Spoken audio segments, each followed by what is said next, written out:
Hey kids, welcome to lesson 9.1. Is a versus has a.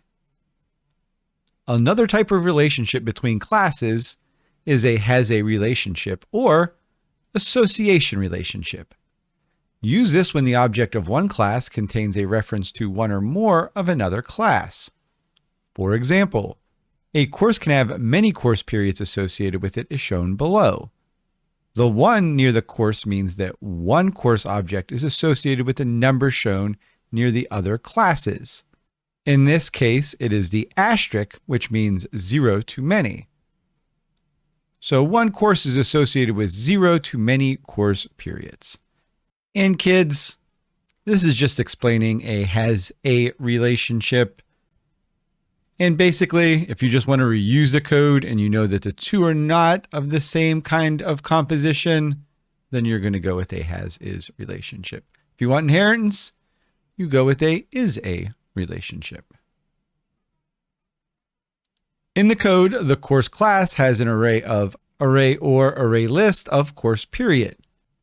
In the code, the course class has an array or array list of course period objects as an attribute inside it. We have our class here, course. Inside it is an array list called course periods, and it looks like it's associated with a period list. Alternatively, we could say that course period has a course attribute inside it to hold the information about the course. It is up to the programmer how to design these two classes depending on which type of association would be more useful in the program. And this is just saying that this period list has a relationship to course period. And this is a little more flexible this way. Alternatively, we could say that a course period has a course attribute inside it to hold the information about the course. It is up to the programmer how to design these two classes depending on which type of association would be more useful in the program. Here we have our public class course period, and then we have two private integers. We have our course info, similar to above, and private integer period. This is just trying to demonstrate relationships, kids. That's all it's trying to do. Here's another example. Consider the class student, course, and AP course. An AP course is a special type of course. Students are in courses. What is the relationship between these classes? The Uml diagram below shows the inherence is a relationship between course and AP courses, and the association has a relationship between course and student. And what we're doing is just demonstrating all this stuff above, kids. And just remember, as is inheritance, associative, that's a has a. And if we look down here, the inheritance is the AP course. Because at the end of the day, all courses aren't AP courses. That's the class down here, but it's all going to have a title and a roster. These two have a link because the student is part of the course and their ID. And this is showing that it has one relationship, and this is showing it has 0 to many relationships this way.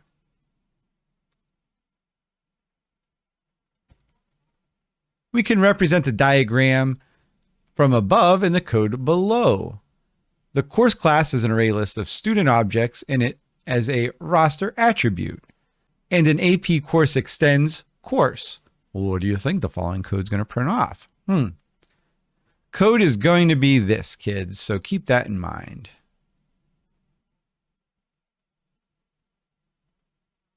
We have our class student.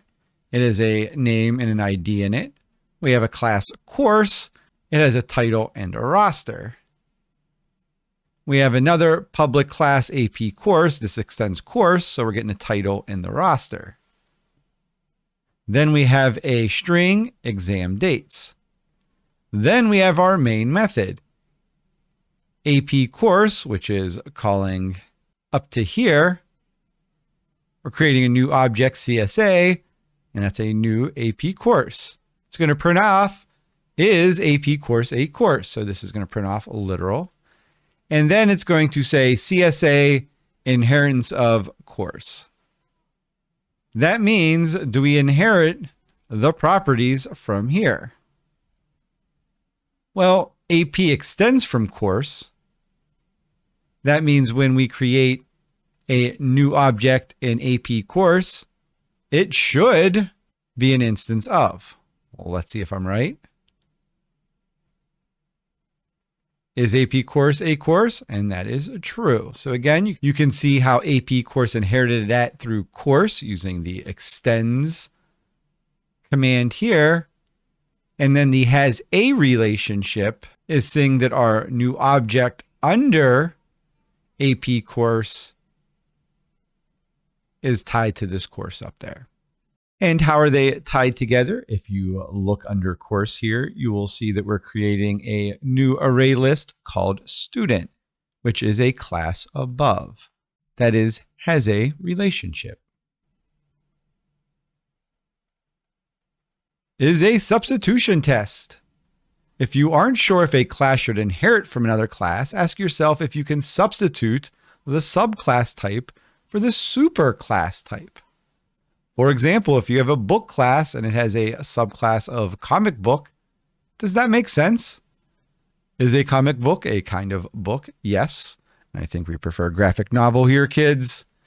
Yes, a comic book is a kind of book, so inheritance makes sense. If it doesn't make any sense, use the association or has a relationship instead. Note, only use inheritance when the child class is really a type of the parent class. Otherwise, use association. Just keep that in mind, kids. An online store is working on an online ordering system for books and movies. For each type of published material, books and movies, they need to track it. They need the ID, the title, dates published, and the price. Which of the following would be the best design? Create one class of published materials with requested attributes. Well, that sounds like a big mess, kids. Create class book and movie, and each class has the requested attributes. That doesn't sound like an awful idea. This doesn't have anything to do with the published material, though. Create the class published material and have book and movie inherit from it all the listed attributes. Well, that sounds pretty right, kids. Create one class bookstore with the requested attributes. Nope. Create classes for published material, books, movies, title, price, ID, authors. No, we want to be able to make a super class and let all of the subclasses inherit that. That is C, kids. An online site shows information about books and authors. What kind of relationship do these two classes have? Books and authors. And is a relationship, the author should be a subclass of book. Well, is author a type of book? Or does a book have an author associated with it? So I don't think that one's right. And is a relationship, the book class should have a subclass of the author class. Is the book a type of author? I don't think that's right. Has a relationship, the book class has an author attribute. Well, that sounds a lot better. I think it's C, kids. What Java keyword is used to set up inheritance relationships between a subclass and a superclass? Well, we did that last lesson. We used the extends, and that extends it to the parent class. We have a programming challenge, online store. Working in pairs or groups, design an online store with classes for store, item for sale, book, movie, and author.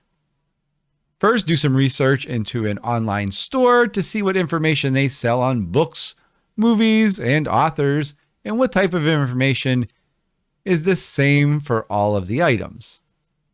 List at least 2 attributes for each class.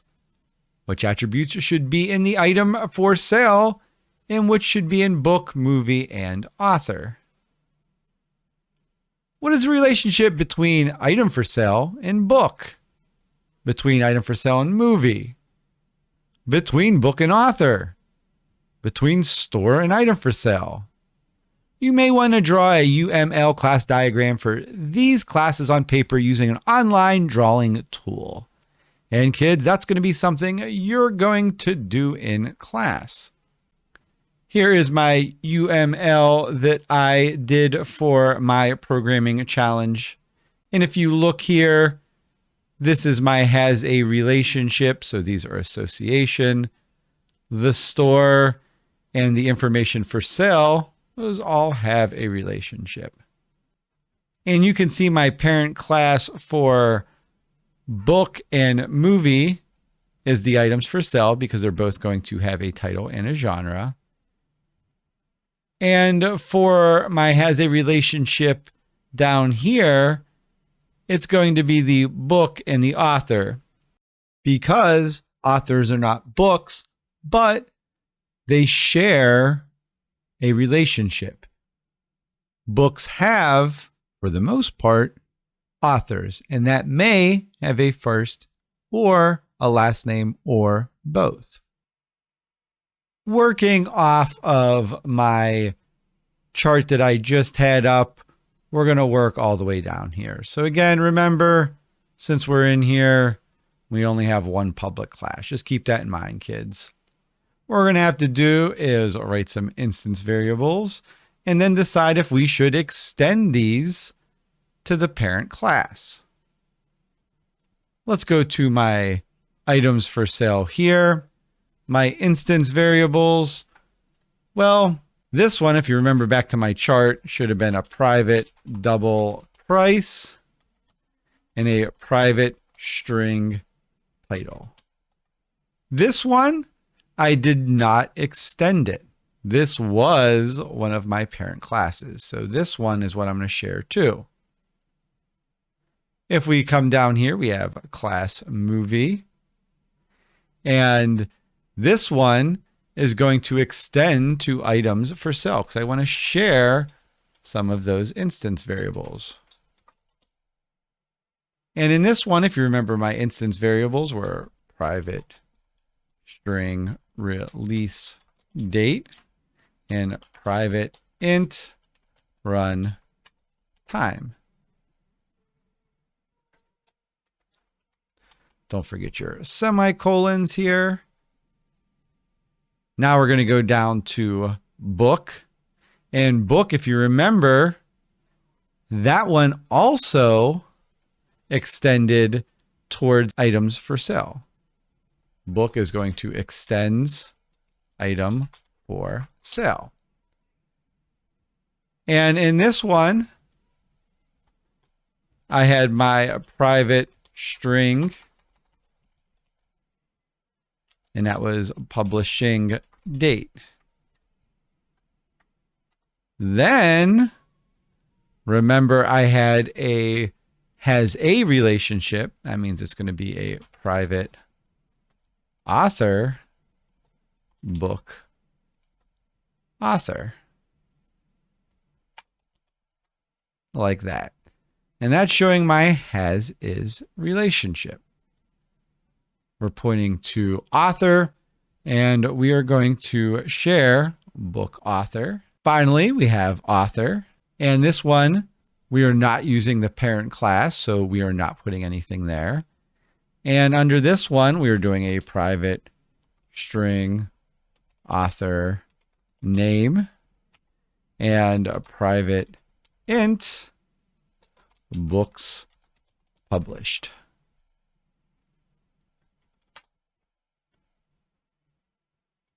If we go down here, we can see we have our testing.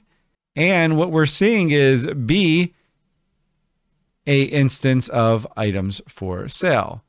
That means is B book, the one all the way up here, is that going to be an instance for items for sale? I think it is, kids. Well, let's see if I'm right. Oh. This should be a capital, just like above. Means I'm going to have an issue all the way down here, kids. I think that's right. Let's try again. There we get our true. That means we are just extending down all the instant variables for private sale to the class book. Kids, I forgot about our final question down here, which was write an instance variable that could be an array or an array list of one of the classes above. And here you'll see I wrote two of those instance variables. One for an array, the other for an array list. Didn't want to forget about this part, but I left it out of the video. Sorry, kids. That brings us to our summary. A class hierarchy can be developed by putting common attributes and behaviors of related classes into a single class called a superclass. Classes that extend a superclass called subclasses can draw upon the existing attributes and behaviors of the superclass without repeating these in code. And that's really the whole point of all of this, kids. The keyword extends is used to establish an inheritance relationship between a subclass and a superclass. A class can extend only one superclass. Extending a subclass from a superclass is a relationship from the subclass to the superclass. And that's it, kids. Hopefully you understand a little better about the is a relationship and has a relationship and the importance of superclasses. As always, if you have any questions, please let me know. Otherwise, I'll see you in the next video. See you later, kids. Bye, bye, bye.